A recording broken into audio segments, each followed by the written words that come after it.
Lo setiap diwawancara masih menyebutkan bahwa pasangan, kekasih segala macam.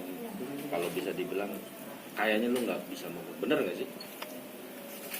Ya, gue menjalani 4 tahun 2 bulan dengan intensif ya, dengan kasih sayang yang luar biasa, rasa tulus yang luar biasa.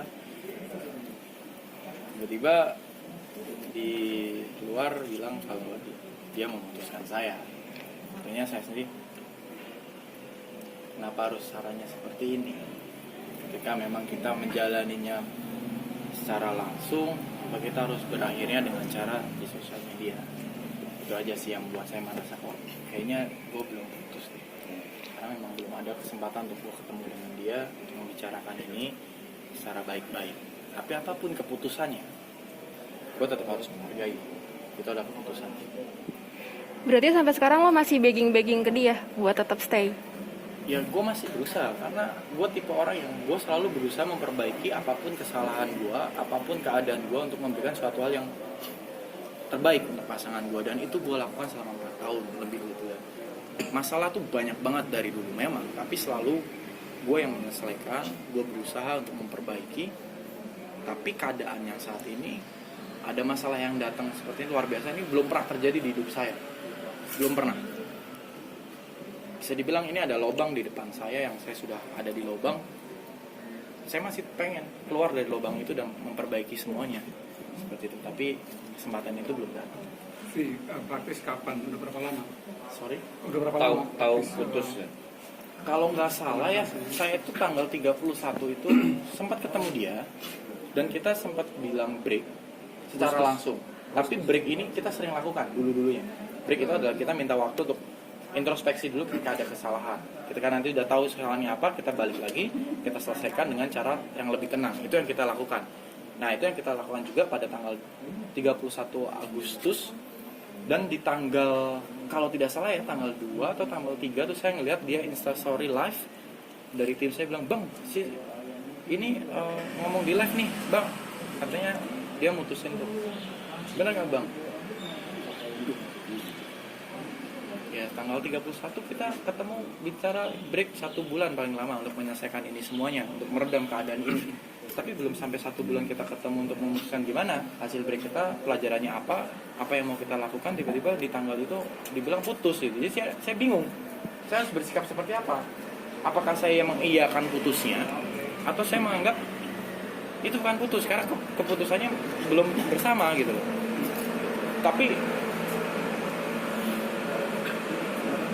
Tapi kalau memang itu yang dia harapkan, saya cuma minta, ayo kita selesaikan dengan baik-baik. Beri kesempatan untuk saling mengutarakan. Karena hubungan kita itu bukan hubungan yang 1 bulan 2 bulan. Hubungan kita 4 tahun lebih 2 bulan. Bahkan kita pernah kerja bareng sampai keluar kota, ke Bali, ke Jogja, pernah kita sampai ke Thailand. Kita kerja bersama. Bahkan keluarga saya juga sudah sering ke tempatnya dia, keluarga dia juga sering ke tempat saya gitu. Kenapa harus selesainya dengan cara seperti ini? Lebih baik kan kita bicara. Semua masalah itu bisa diselesaikan dengan cara Tahu penyebab utamanya? di mana saya tahu penyebab utamanya kalau saya belum pernah ngomong. Dia juga belum pernah ngomong. Iya, saya melihat di live-nya itu bilang kalau dia memutuskan dan sudah tidak ada hubungan lagi dengan saya, tapi reason-nya apa?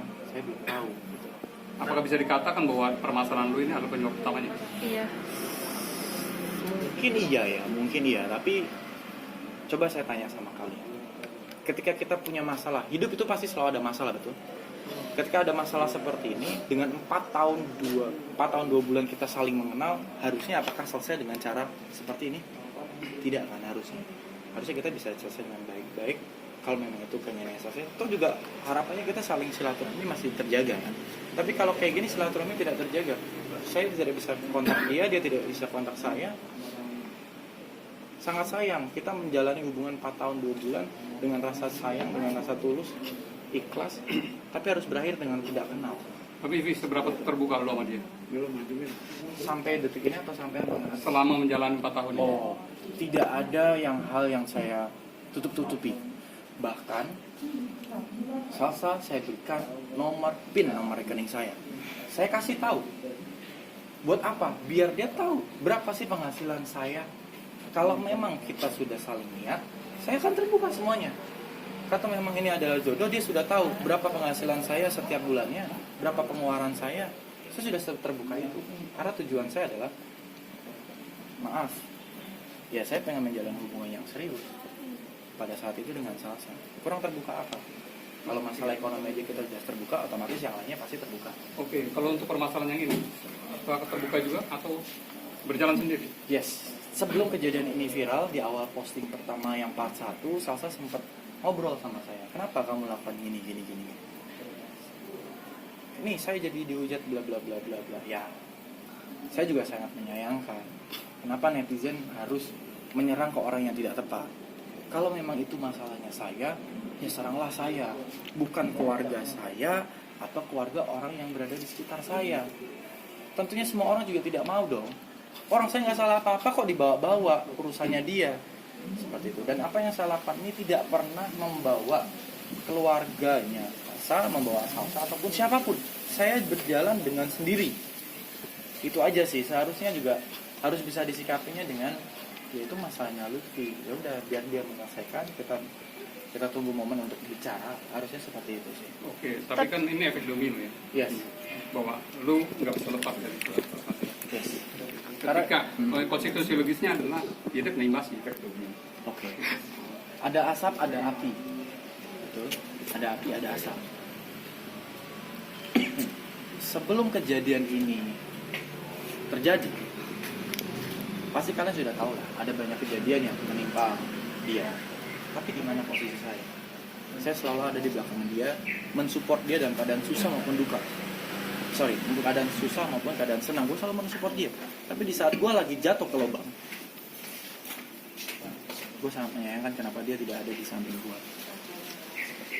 Tapi after break up sendiri, dari lo effortnya apa aja ke dia sampai sekarang? Gue sudah mencoba untuk WhatsApp dia melalui 3 nomor. Saya ganti nomor baru semua, saya coba akses, no respon. Saya lewat line semua udah lakukan, tidak direspon. Lewat email tidak direspon. Lewat telepon tidak direspon.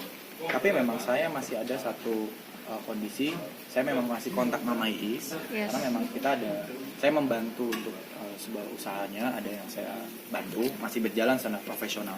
Jadi saya bawa santai ketika memang saya berdiskusi mengenai hal yang lain, ya tidak ada apapun. Tapi ketika berdiskusi dengan perasaan, ya saya merasa sedikit ada gap di sini dengan pasangan saya kemarin.